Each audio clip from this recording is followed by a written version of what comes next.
اعوذ باللہ من الشیطان الرجیم بسم اللہ الرحمن الرحیم۔ سوال: مفتی صاحب، کسی مشرک کے لیے دعائے مغفرت کرنا جائز ہے؟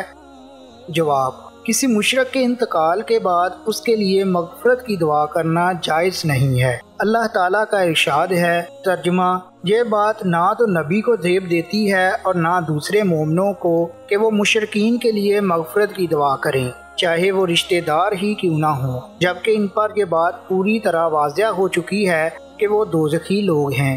سورۃ توبہ آیت نمبر 113۔ سوال: السلام علیکم مفتی صاحب، جنت میں جانے کے بعد جنت کی زندگی تو ہمیشہ ہمیشہ رہے گی، کیا دوزخ میں جانے کے بعد دوزخ کی زندگی بھی ہمیشہ ہمیشہ رہے گی؟ اور کیا جو مسلمان کلمہ گو دوزخ میں چلا گیا تو کیا ہمیشہ وہاں رہے گا؟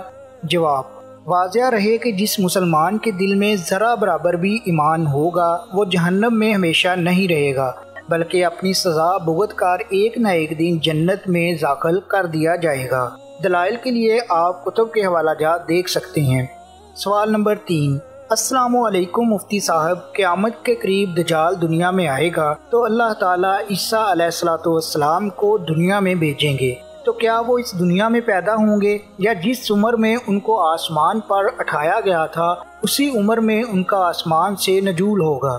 جواب: حضرت عیسیٰ علیہ السلام کا دنیا میں نزول اسی عمر میں ہوگا جس عمر میں ان کو آسمان پر اٹھایا گیا تھا، کیونکہ آسمان پر ان کا قیام ان کی عمر پر بالکل اثر انداز نہیں ہوگا، جیسے جنتیوں پر جنت کا قیام ان کی عمر پر اثر انداز نہیں ہوگا اور وہ ہمیشہ جوان ہی رہیں گے۔ دلائل کے لیے آپ کتب کا حوالہ دیکھ سکتے ہیں۔ سوال نمبر 4: السلام علیکم مفتی صاحب، قیامت والے دن انسان کو والد کے نام سے پکارا جائے گا یا والدہ کے نام سے؟ جواب: واضح رہے کہ عوام میں یہ بات مشہور ہے کہ لوگ قیامت کے دن اپنی ماؤں کے نام سے پکارے جائیں گے، لیکن یہ بات نہ ہی قرآن کریم میں وارد ہوئی ہے نہ ہی کسی قابل اعتماد حدیث میں۔ بالکل اس کے برعکس صحیح حدیث میں وارد ہے کہ لوگ قیامت کے دن اپنے باپ کی نسبت سے پکارے جائیں گے۔ ترجمہ: بے شک بد عہدی کرنے والا، اس کے لیے بلند کیا جائے گا جھنڈا قیامت کے دن اور کہا جائے گا کہ یہ فلاں بن فلاں کی بد عہدی کا نشان ہے۔ صحیح بخاری کا حوالہ آپ دیکھ سکتے ہیں۔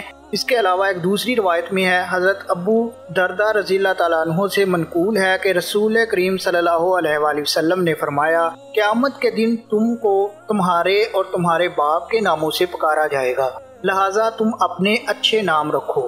ویڈیو کو لائک کیجئے گا، شیئر کیجئے گا، انفارمیشن کو عام کیجئے تاکہ لوگ غلط جو باتیں پھیلی ہوئی ہیں اس سے بچ سکیں۔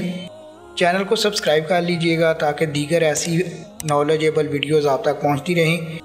آپ کے قیمتی وقت کے لیے بہت بہت شکریہ۔ جزاک اللہ خیر۔